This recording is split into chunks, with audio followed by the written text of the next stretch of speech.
Hello everyone, welcome back to the Bad Dog Garage and our ongoing restoration of the 1953 Allard K3. So today going to be working on some of the inner body panels, going to be rust encapsulating them. Some of the inner panels we're going to be working on. These panels in this pile are basically panels that are okay as far as the metal is concerned, and I can go ahead and rust encapsulate them. I have another pile over here which are panels that are going to need some serious work or possibly replacement because of rust damage. So I'm not going to be encapsulating those today. Just going to be working on this other group of panels that we can go ahead and work on. The only one that won't be worked on is this whole firewall assembly because I have to replace the battery box, and we'll be doing that in another video. So what I'm going to be using here is one of my favorites, Rust Encapsulator Platinum by Eastwood. I've used this on the chassis. Really like the results. It's very hard. It dries pretty quickly. Fills in imperfections and seems to give really good protection as a base for that. One thing you want to keep in mind is there are quite a few fumes that come off of it, so you want to use a good respirator as you're doing that.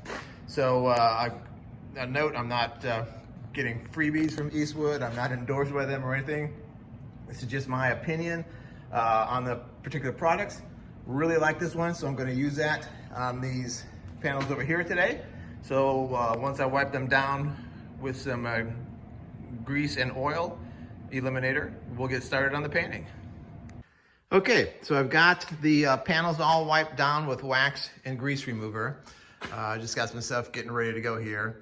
My high-tech drying racks are actually clothing racks from Walmart that cost about $9 each. So those are pretty cost effective.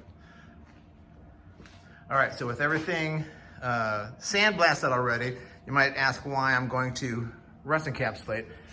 But if you can see, sometimes some of these panels have a little bit of pitting with that rust embedded in it, and trying to get it all out with the sandblaster would basically blow away the metal. So getting the worst of it off with the blaster is the first approach, and then encapsulating it, and then later on we'll top coat it with chassis black. If there's any areas that look like they need it, maybe a light skim coat of body filler to smooth it out, but we'll see how that looks once I get the rust encapsulator on it, and we'll go from there. All right.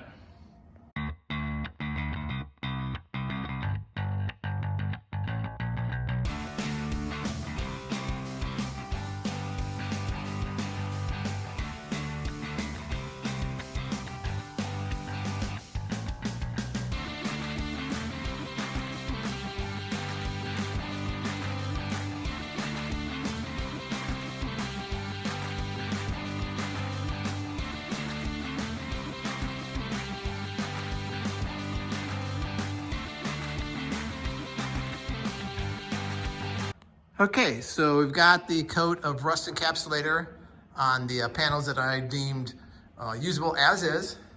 So now I'm just gonna let these things dry. A couple things to mention in regards to the Rust Encapsulator Platinum. It dries rock hard, so you don't wanna get it on anything that you don't wanna keep it on.